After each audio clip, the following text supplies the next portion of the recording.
Good evening to all of you. हमने last 2 lectures में जो है वो किए थे इलेक्ट्रोहोम्योपैथी क्या है, इलेक्ट्रोहोम्योपैथी के प्रिंसिपल्स क्या हैं। आज हम करने जा रहे हैं spagyric essences. What is spagyric essences? जैसे कि आप सब जानते हैं कि जो हमारी इलेक्ट्रोहोम्योपैथी के बेसिक्स जो सेंसस हैं या बेसिक जो डाइल्यूशंस हैं, दे आर कॉल्ड स्पेजारिक। तो स्पेजारिक एक्चुअली है क्या? इसको पैरासेल्सस नाम के एक फिजिशियन थे और वो एक नेचुरल जो है फिलोसफर थे, एल्केमिस्ट थे, जिन्होंने स्पेजारिक एसेंस का जो है आविष्कार किया था, जिन्होंने स्पेजारिक एसेंस को बनाया था। तो उनके अकॉर्डिंग क्या था एक्चुअली स्पेजारिक एसेंसेस है क्या? किसी भी रेमेडी को, अगर किसी भी रेमेडी को मतलब बनाना है तो उसके लिए 3 पार्ट्स में वो बनाएंगे। सबसे पहले सेपरेशन मतलब किसी 2 चीजों को डिवाइड करना, किसी 2 चीजों को सेपरेट करना, किसी 2 चीजों को एक दूसरे से अलग करना। Next one is cleaning. Separation के बाद उसको क्लीन करना, साफ करना। और next third one is reunion,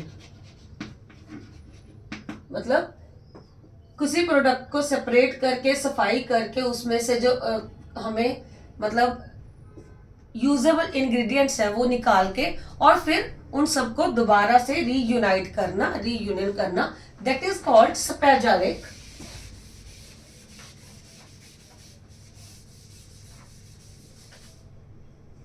अभी पैरासेल्सस का क्या मानना था? उनका मानना था कि अगर हमारी जो बॉडी है, हम ह्यूमन जो बॉडी है या ह्यूमन जो शरीर है, उसको प्रॉब्लम्स कब आती हैं? जब हमारे एनवायरमेंटल फैक्टर्स जो है वो चेंज होते हैं, जब हमारी एनवायरमेंटल कंडीशंस चेंज होती हैं। बिकॉज ऑफ दैट कुछ बैक्टीरिया, कुछ वायरस या किसी भी तरह की जो बीमारियां हैं, उनके कण हैं, वो हमारी बॉडी में चले जाते हैं और उनको, वो जो कण है वो हमारी बॉडी में जाके क्या करते हैं? हमारे शरीर को रोगी बनाते हैं या रोग से ग्रस्त करते हैं। तो उन्होंने एक चीज निकाली, एक चीज फाइंड आउट की कि अगर ये सारी चीजें हैं जो हमारे शरीर को हमारे रोगी बनाती हैं, तो जो हमारे एनवायरनमेंट में प्लांट्स हैं, उनमें कुछ प्लांट्स में जो है ऐसी योग्यताएं हैं, ऐसे करैक्टर्स हैं कि वो उन रोग हैं या जो बैक्टीरिया हैं या वायरसेस हैं या रोग के कण हैं, उनको खत्म करने की एक की है, एक चाबी है। तो इसीलिए उन्होंने क्या किया? उन्होंने कुछ प्लांट्स के एक्टिव इंग्रेडिएंट्स को बाहर निकाला। ठीक है, किस प्रोसेस से? स्पेजारिक के थ्रू। ठीक है, इस प्रोसेस को उन्होंने बोला कोहोबेशन। तो इस प्रोसेस के थ्रू उन्होंने क्या है, कुछ स्पेसिफिक इंग्रेडिएंट जो है, स्पेसिफिक उसमें मतलब जो केमिकल कॉन्स्टिट्यूएंट्स हैं वो बाहर निकाले, जिनकी मोस्टली हर प्लांट में छोटी छोटी तादाद होती है, हर केमिकल कॉन्स्टिट्यूएंट की, जिनके थेरापेटिक यूजेस हमारी बॉडी पे अलग अलग तरीके से होते हैं। ठीक है, तो जब हम एक प्लांट को सिंगल प्लांट में, हमें भी पता है कि ऑलमोस्ट मिनिमल, बहुत छोटी जो है मात्रा में वो अपने केमिकल कॉन्स्टिट्यूएंट्स होते हैं, या वो थेरापेटिक यूजेस करने वाले जो थेरापेटिक यूज होते हैं उसके, मतलब वो बहुत मिनिमम क्वांटिटी में होते हैं। तो अगर हम सिंगल प्लांट हमारी बॉडी पे भेजेंगे या सिंगल प्लांट हमारी बॉडी को देंगे, तो उसका जो इफेक्ट है वो बहुत कम होगा।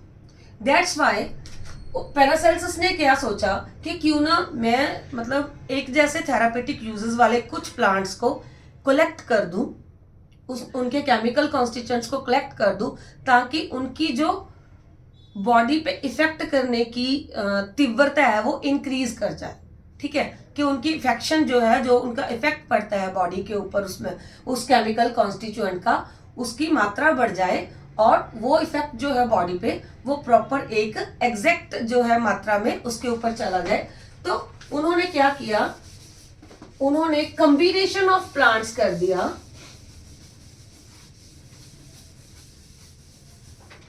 जिसको कि हम आजकल हम क्या कर रहे हैं कि पॉली हर्बल मिक्सचर्स बोलते हैं, जिनको पॉली हर्बल मिक्सचर्स का क्या मतलब है, वो हर्ब्स जिनमें बहुत कम मतलब केमिकल कॉन्स्टिट्यूएंट्स हैं या बहुत कम वो कॉन्स्टिट्यूएंट्स पाए जाते हैं जो हमारी बॉडी में कुछ चीज़ों को रिकवर करते हैं, तो उसकी मात्रा जो है उसकी क्वांटिटी बहुत कम है। तो हम यही इन्हीं पॉली हर्बल को, इन्हीं कम मात्रा वाली हर्ब्स को क्या करेंगे, एक मिक्सचर में डाल लेंगे, मतलब एक जगह कलेक्ट कर लेंगे 7 से 8, 8 से 9 तरह की जो हर्ब्स हैं उनको कलेक्ट करके क्या हम एक क्या बना लेंगे, एक पॉली हर्बल मिक्सचर बना लेंगे। उस मिक्सचर को क्या बोलते हैं, हम स्पेजेरिक बोलते हैं। तो हमारी ये जो पॉली हर्बल मिक्सचर्स हैं, इनका काम क्या है, इनकी जो क्वांटिटी, अगर आप मान लो कि हमारी जैसे हमारे S1 में 9 प्लांट्स आते हैं, ठीक है, वो 9 प्लांट्स के जो थेराप्यूटिक यूजेस हैं दे आर ऑलमोस्ट सेम। तो उन ये जो थेराप्यूटिक यूजेस हैं जो एक जैसे हैं बिल्कुल, जिनके मतलब हमारी बॉडी पे एक जैसे इफेक्ट होते हैं, वो एक मिनिमम अमाउंट में लेके हमने एक जगह पे इकट्ठे कर लिए, तो इसका इफेक्ट क्या होगा, मैक्सिमम हो जाएगा। तो हम जिस भी डिजीज के लिए इसको यूज करेंगे तो उस डिजीज पे उसका असर ज्यादा होगा। बट क्योंकि हमने ये पॉली हर्बल में लिए हैं, मतलब छोटी छोटी अमाउंट में लिए हैं, तो उससे क्या होगा, जो नेगेटिव है या फिर जो साइड इफेक्ट्स हैं, उससे साइड इफेक्ट्स जो है वो डाउन चला जाएगा। साइड इफेक्ट की जो मतलब चांसेस हैं वो कम हो जाएंगे। ठीक है जी। तो इसीलिए मोस्टली हम इलेक्ट्रोहोमोपैथी में हम बोलते हैं यही कि हमारी पैथी जी है जो है वो क्विक रिएक्ट करती है, बट उसके साइड इफेक्ट्स ऑलमोस्ट जीरो के बराबर है। रीजन क्या है, क्योंकि हमने बहुत थोड़ी थोड़ी मात्रा में जो केमिकल कॉन्स्टिट्यूएंट्स हैं वो ऑल प्लांट से निकाले हैं, और जिस मतलब मेथड से इसको हम प्रिपेयर करते हैं, जिस मेथड से हम इसको बनाते हैं, उसके कारण इसकी जो टॉक्सिसिटी है, जो प्लांट में टॉक्सिक सब्सटेंसेस हैं, जो टॉक्सिसिटी है किसी प्लांट की, वो निकल जाती है, या फिर जिससे हमारी बॉडी को नेगेटिव इफेक्ट देना है वो जो कॉन्स्टिट्यूएंट्स है वो बाहर हो जाते हैं। तो अभी हम करते हैं कि स्पाइजेरिक बनता कैसे है, किस मेथड से। We are call that cohobation method. तो कोहोबेशन जो है वो एक केमिकल प्रोसेस है जिसको हम 3 पार्ट्स में डिवाइड करते हैं।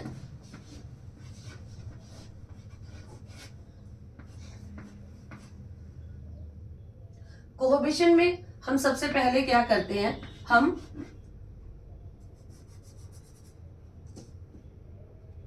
तीन पार्ट्स लेते हैं किसी भी प्लांट के, कोई भी फ्रेश प्लांट को हम लेते हैं, तो उसको सबसे पहले क्या करते हैं, हम स्टीम करते हैं।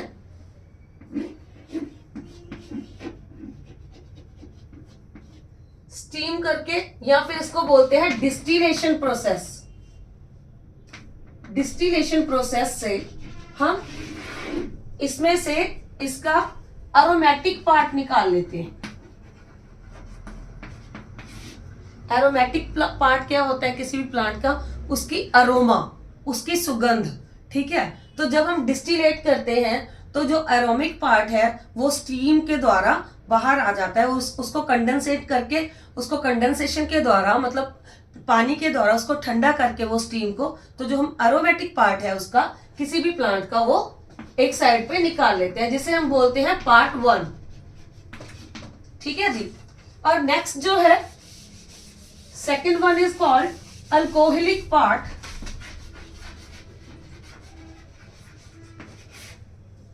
अभी जो हमने एरोमेटिक पार्ट निकाल लिया, जो हमने प्लांट का अरोमा निकाल लिया है, वो हमारा हो गया part 1। Second one is alcoholic part. तो अल्कोहलिक पार्ट में क्या होता है, जब जो अरोमा निकालने के बाद जो हमारे पास रेजिड्यू ऑफ प्लांट बचता है उसको हम कुछ दिनों के लिए फॉर सम डेज फर्मेंटेट होने के लिए छोड़ देंगे ताकि वो अपना नेचुरल अल्कोहल जो है वो मेंटेन कर सके। तो इसके लिए हर प्लांट की अपनी अपनी अलग अलग टाइमिंग है। कोई 14 डेज में करता है, कोई 30 डेज में करता है, कोई 45 डेज में करता है। तो every plant has its fermentation time is different according to their constituents, according to जो है हमारी अपना एनवायरमेंटल कंडीशंस। तो हर प्लांट का जो फर्मेंटेटिव टाइम है that is different to each other. तो सेकेंड पार्ट जो हमारा अल्कोहलिक पार्ट है वो फर्मेंटेशन के बाद हम उसको पोर करके अल्कोहलिक पार्ट निकाल देते हैं, that is called our second part.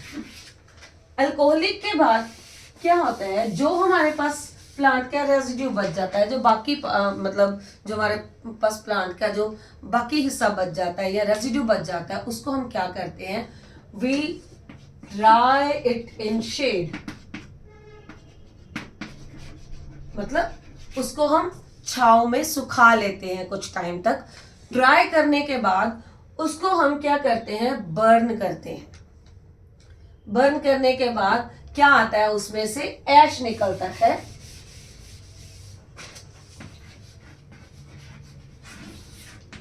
ठीक है, तो इस ऐश को जो है दोबारा से हम लोग मतलब क्लीन करके इसमें से हम निकालते हैं इसकी ऐश वैल्यू ऑफ द प्लांट। तो ऐश वैल्यू, अब देखिए सबसे पहले हमने अरोमा निकाल लिया, अरोमेटिक आ गया, तो मतलब दूसरे जो मतलब कोई और टॉक्सिसिटीज हैं या टॉक्सिन्स हैं वो बाहर निकल गए। क्योंकि जब भी हम किसी चीज को 100 डिग्री पे जो है बॉयल करते हैं या हीट देते हैं, तो जो हमारे इनएक्टिव पार्ट्स होते हैं जो हमें मतलब इफेक्ट करते हैं, हमारी बॉडी को बुरा प्रभाव देते हैं, वो उससे खत्म हो जाते हैं। तो हमारे पास फर्स्ट पार्ट आ गया अरोमा। सेकंड हमने निकाला उसका अल्कोहलिक पार्ट। तो अल्कोहलिक पार्ट में भी जो हमारे मतलब बॉडी को खराब करने वाले या हमारी बॉडी को तंग करने वाले जो कोई जीवाणु हैं या कीटाणु हैं, वो अल्कोहलिक फर्मेंटेशन के टाइम वो भी खत्म हो जाते हैं। एंड साथ के साथ हमें क्या है, प्रिजर्वेशन के लिए अल्कोहल एक नेचुरल अल्कोहल मिल जाता है, तो हमें प्रिजर्वेटिव्स अलग से नहीं डालने पड़ते हैं। Then the third one is our ash value. तो ऐश वैल्यू में भी जो टॉक्सिसिटी है वो बर्न आउट हो गई, तो हमारे पास जो रह गया एंड में वो रह गया ऐश पार्ट। तो अब जैसे कि हमने स्टार्टिंग में बोला था, है ना, सेपरेशन, क्लीनिंग एंड रीयूनियन। तो ये हमारे पास जो ऐश वैल्यू है that is our third part. तो थर्ड, ये इन तीनों पार्ट को मिक्स करके 1, 2 एंड थर्ड, इन तीनों को यूनाइट करके, रीयूनाइट करके, इन तीनों को दोबारा से आपस में मिला के we have end product that is called spagyric. तो हमारे पास क्या है, कोहोवेशन मेथड के साथ हमारे पास बिल्कुल एंड में एक प्रोडक्ट आ जाता है जिसको हम क्या बोलते हैं, स्पेजेरिक एसेंसेस बोलते हैं। तो स्पेजेरिक एसेंस जो है, अब आपने देख लिया कि इसकी प्रेपरेशन कैसे होती है। जिस हिसाब से इसकी प्रेपरेशन होती है तो टॉक्सिसिटी के चांसेस जो है they are very low, they are very low amount of toxicity. That's why हम ये बोलते हैं कि इलेक्ट्रोहोम्योपैथी जो रेमेडीज हैं उनमें टॉक्सिसिटी या उनमें जो है साइड इफेक्ट्स उनके नहीं होते हैं, बिकॉज ऑफ देयर प्रिपरेशन। जो मतलब जिस तरह से हम उसको प्रिपेयर करते हैं उसके हिसाब से हमारी जो स्पेजेरिक एसेंसेस हैं उनमें टॉक्सिसिटी नहीं रहती है, उसके साइड इफेक्ट्स बहुत कम होते हैं। ठीक है जी। अभी क्या है, अब हमारे पास स्पेजेरिक एसेंस तो आ गया बट वो एक प्लांट का आया, राइट। तो इलेक्ट्रोहोम्योपैथी में क्या करते हैं, हम एक जैसे थेरापेटिक यूजेस वाले, सेम थेरापेटिक यूजेस वाले कुछ एक प्लांट्स को कंबाइन कर देते हैं, मिक्स कर देते हैं। 2, 3, 4, 5, 6, 7, 8, 9, है ना। तो इनको मिक्स करने से हमें क्या मिलता है, हमारा एक एसेंस, एक डाइल्यूशन मिल जाता है, एक सिंगल डाइल्यूशन। जैसे S1 हो गया या S2 हो गया या S3 हो गया, A1 हो गया। तो these dilutions are made up of काफी ज्यादा पॉलीबायक जो है हर्बल से वो मिलके एक हम डेल्यूशन बनाते हैं। तो इलेक्ट्रोहोम्योपैथी में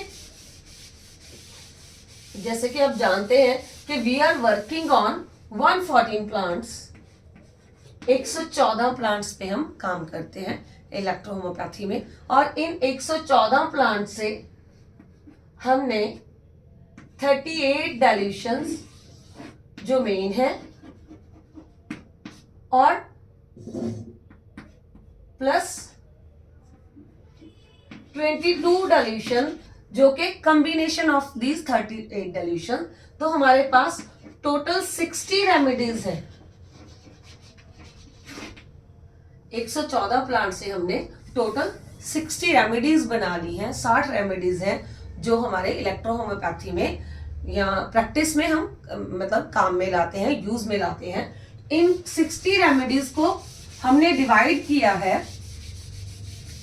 इन 8 groups. We have 60 remedies and इस 60 रेमेडीज को हमने डिवाइड कर दिया इन 8 ग्रुप्स। और ये सारे जो ग्रुप्स हैं वो हमारे ऑर्गन के अकॉर्डिंग डिवाइड किए गए हैं। हमारी बॉडी के ऑर्गन्स जितने हमारी बॉडी के ऑर्गन सिस्टम है उनके अकॉर्डिंग ये जो सारे ग्रुप्स हैं उनको डिवाइड किया गया है। जैसे कि इन 8 ग्रुप्स में हमारा सबसे पहला ग्रुप आता है सैक्रोफ्लोसो।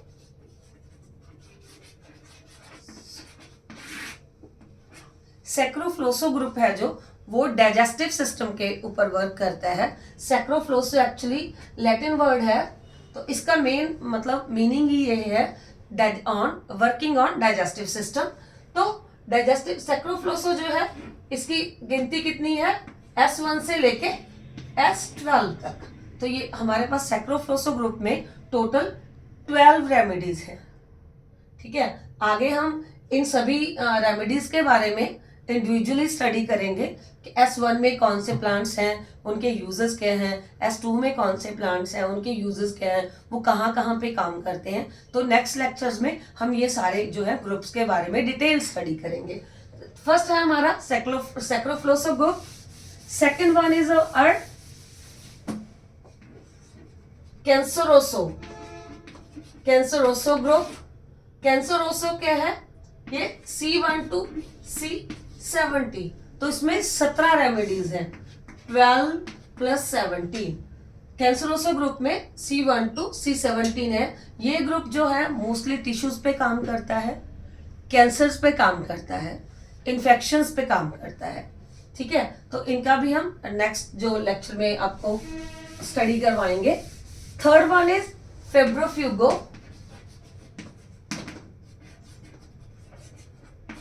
जो फेब्रिफ्यूगो है it has 2 remedies F1 and F2। Febrifugo में 2 रेमेडीज हैं F1 and F2।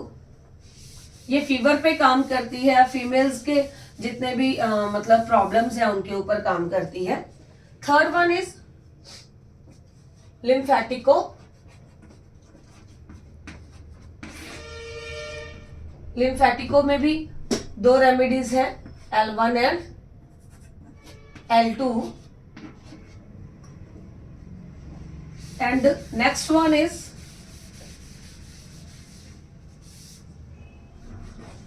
पेटोरेल। Pettorale group जो है उसमें 8 रेमेडीज हैं P1 to P8। तो ये जो पेटोरोल ग्रुप है it works on our respiratory system. हमारे रेस्पिरेटरी सिस्टम पे, लंग्स पे, है ना, सांस प्रणाली पे ये जो पेट्रोल ग्रुप है वो काम करता है।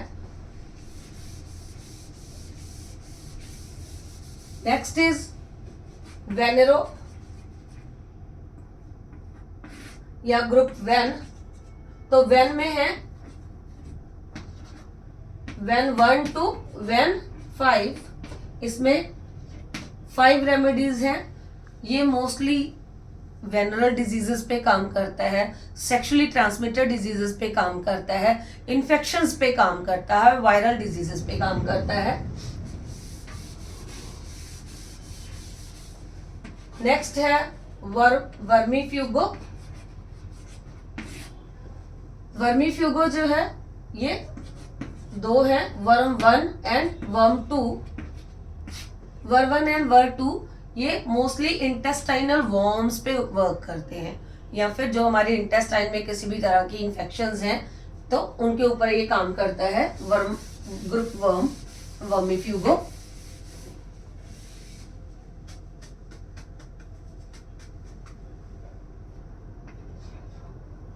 इसके बाद हमारी आ जाती हैं इलेक्ट्रिसिटीज।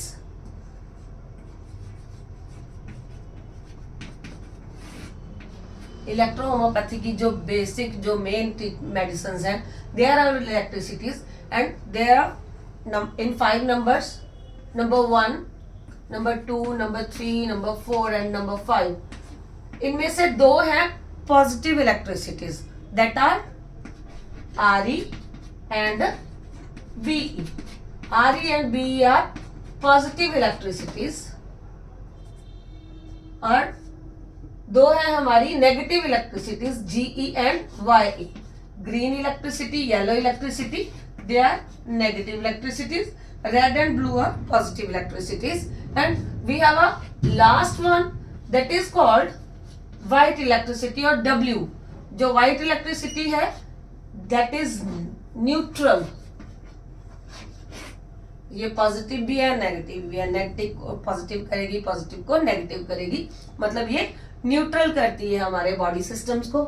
तो ये पांचों रेमेडीज हैं, ये पांचों इलेक्ट्रिसिटीज हैं, ये हमारी बॉडी के पूरे सिस्टम्स को बैलेंस करती है, मेंटेन करती हैं। अगर हमारी बॉडी में कुछ प्रॉब्लम्स जो हैं जिसके कारण हमारी बॉडी के ऑर्गन जो है उनका काम कम हो गया है, नेगेटिविटी में जा रहा है, तब हम पॉजिटिव रेमेडीज देंगे ताकि उनका काम जो है वो कंट्रोल हो जाए। अगर हमारी बॉडी के कुछ ऑर्गन्स को ये इश्यू आते हैं जिनसे उनका काम बढ़ जाता है, मतलब अपवर्ड चला जाता है, तो वहां पे हम नेगेटिव इलेक्ट्रिसिटी देते हैं ताकि वो फिर से रेगुलेट कर दे उनको, हमारे सिस्टम्स को। और जो व्हाइट इलेक्ट्रिसिटी है ये न्यूट्रल है, ये बढ़े को कम कर देती है, कम में बढ़े को, मतलब जहाँ पे हम पॉजिटिव या नेगेटिव इलेक्ट्रिसिटी नहीं यूज कर सकते वहां पे हम व्हाइट इलेक्ट्रिसिटी यूज करेंगे। एंड व्हाइट इलेक्ट्रिसिटी मोस्टली हम क्या है न्यूरोलॉजिकल प्रॉब्लम्स में यूज करते हैं। यहाँ पे कि हमारे नर्व सिस्टम में इश्यूज है या कोई नर्व्स में प्रॉब्लम है, नर्व सेल्स में प्रॉब्लम है, तो वहां पे हमारी व्हाइट जो इलेक्ट्रिसिटी है बहुत अच्छा काम करती है।